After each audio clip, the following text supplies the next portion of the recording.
Debat Capres AS Trump dan Biden saling tuding dorong Putin invasi Ukraina.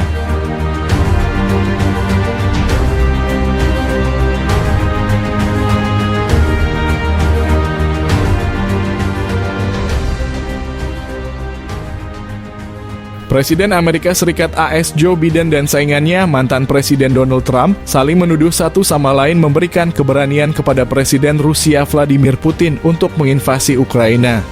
Mereka saling menyerang catatan kebijakan luar negeri masing-masing dalam debat perdana calon Presiden Capres Amerika yang diselenggarakan oleh CNN di Atlanta, Georgia, pada hari Kamis waktu setempat atau Jumat. Trump berpendapat bahwa Biden telah merusak reputasi Amerika di panggung dunia. Dan hal itu menjadi salah satu faktor yang meyakinkan Presiden Putin untuk melancarkan invasi ke Ukraina sejak Februari 2022 hingga sekarang. Jika kita memiliki presiden yang dihormati oleh Putin, dia tidak akan pernah menginvasi Ukraina, kata Trump.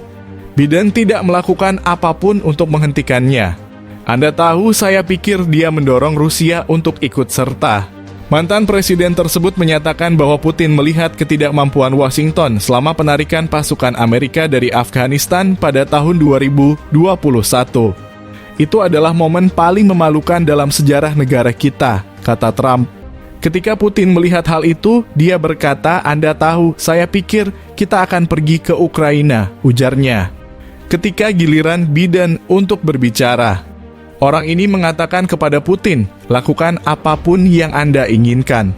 Dan itulah yang dilakukan Trump terhadap Putin menyemangatinya, kata Biden. Trump menyela mengatakan, saya tidak pernah mengatakan itu. Ketika ditanya oleh Dana Bash dari CNN, apakah persyaratan perdamaian yang diusulkan Putin kepada Ukraina dapat diterima oleh Anda? Trump menjawab, tidak, itu tidak dapat diterima. Dia kemudian menegaskan kembali klaimnya bahwa dia akan menyelesaikan perang itu jika terpilih kembali sebagai Presiden AS. Biden menekankan bahwa AS harus terus membantu Ukraina dan mengeklaim bahwa Rusia berpotensi menyerang negara NATO di masa depan. Jika Putin mengambil alih Ukraina, menurut Anda apa yang akan terjadi pada Polandia, kata Biden. Putin pada bagiannya telah berulang kali mengatakan bahwa Rusia tidak berniat menyerang anggota NATO. Organisasi Traktat Keamanan Kolektif CSTO, aliansi militer yang dipimpin Rusia, menyatakan siap melakukan ekspansi setelah banyak negara berminat untuk bergabung. CSTO dikenal sebagai aliansi militer yang jadi pesaing Organisasi Pakta Pertahanan Atlantik Utara NATO pimpinan Amerika Serikat AS. Sekretaris Jenderal CSTO Imangali Tasmagambetov mengatakan ketegangan Rusia dengan Barat saat ini telah memotivasi lebih banyak negara untuk bergabung dengan aliansi pimpinan Rusia. Pernyataan tentang kesiapan CSTO untuk ekspansi disampaikan Tasmagambetov usai KTT para Menteri Luar Negeri CSTO di Kazakhstan pekan lalu. CSTO didirikan pada tahun 1992 setelah pecahnya Uni Soviet.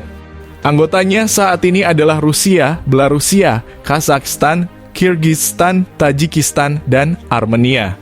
Meningkatnya ketegangan dalam sistem keamanan internasional yang memburuk dengan cepat akan menarik lebih banyak perhatian pada organisasi seperti CSTO, kata Tasmagambetov kepada kantor berita TASS pada hari Senin. Tuntutan sosial dan politik terhadap keamanan dapat mengarah pada perluasan fungsi organisasi serta peningkatan keanggotaan, ujarnya.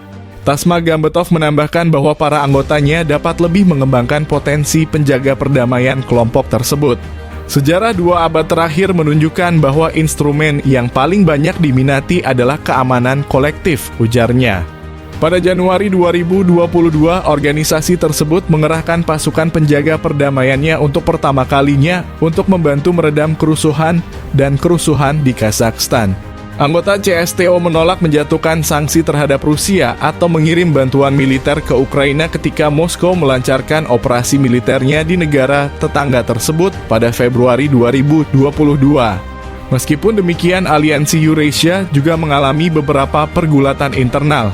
Perdana Menteri Armenia Nikol Pashinyan menangguhkan partisipasi negaranya dalam organisasi tersebut awal tahun ini dan mengancam akan meninggalkan CSTO sama sekali, sambil menuduh sekutunya tidak mengambil tindakan selama konflik Armenia dengan Azerbaijan.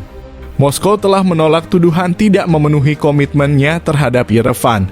Armenia adalah sekutu kami dan seluruh komitmen kami terhadap Armenia tetap aktif. Mengenai pertanyaan tentang keanggotaan dalam organisasi, itu adalah hak kedaulatan dan keputusan masing-masing negara, kata Tasmagambetov. Sekitar 9.000 tentara dari 20 negara NATO bulan ini berpartisipasi dalam latihan militer di kawasan Laut Baltik yang menjadi sensitif secara strategis setelah invasi Rusia ke Ukraina. Swedia, yang pernah bergabung dalam latihan tersebut, mengambil bagian dalam latihan Baltops untuk pertama kalinya pada bulan Juni sebagai anggota penuh NATO setelah bergabung dengan aliansi militer transatlantik awal tahun ini. Pelatihan berminggu-minggu tersebut mencakup pembersihan ranjau laut, deteksi kapal selam, pendaratan, dan respons medis terhadap situasi korban massal. Melansir AP, tujuan latihan tersebut adalah untuk meningkatkan interoperabilitas pasukan dan untuk menyoroti komitmen sekutu terhadap keamanan bersama. Latihan oleh Angkatan Laut, Angkatan Udara, dan Pasukan Darat diadakan di Laut Baltik, serta di Swedia dan Pulau Strategis Gotland, serta di Lituania, Polandia, dan Jerman. Rencananya akan berlangsung hingga Kamis dan mencakup sekitar 50 kapal Angkatan Laut serta 45 pesawat dan helikopter.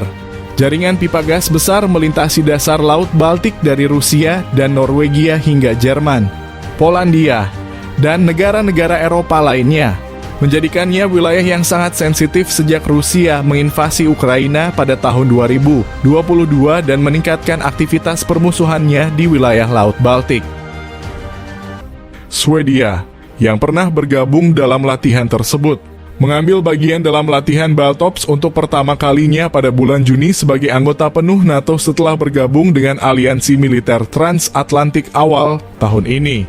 Pelatihan berminggu-minggu tersebut mencakup pembersihan ranjau laut, deteksi kapal selam, pendaratan, dan respons medis terhadap situasi korban massal. Melansir AP, tujuan latihan tersebut adalah untuk meningkatkan interoperabilitas pasukan dan untuk menyoroti komitmen sekutu terhadap keamanan bersama. Latihan oleh Angkatan Laut, Angkatan Udara, dan Pasukan Darat diadakan di Laut Baltik, serta di Swedia dan Pulau Strategis Gotland, serta di Lituania, Polandia, dan Jerman. Rencananya akan berlangsung hingga Kamis dan mencakup sekitar 50 kapal Angkatan Laut serta 45 pesawat dan helikopter. Jaringan pipa gas besar melintasi dasar Laut Baltik dari Rusia dan Norwegia hingga Jerman, Polandia, dan negara-negara Eropa lainnya,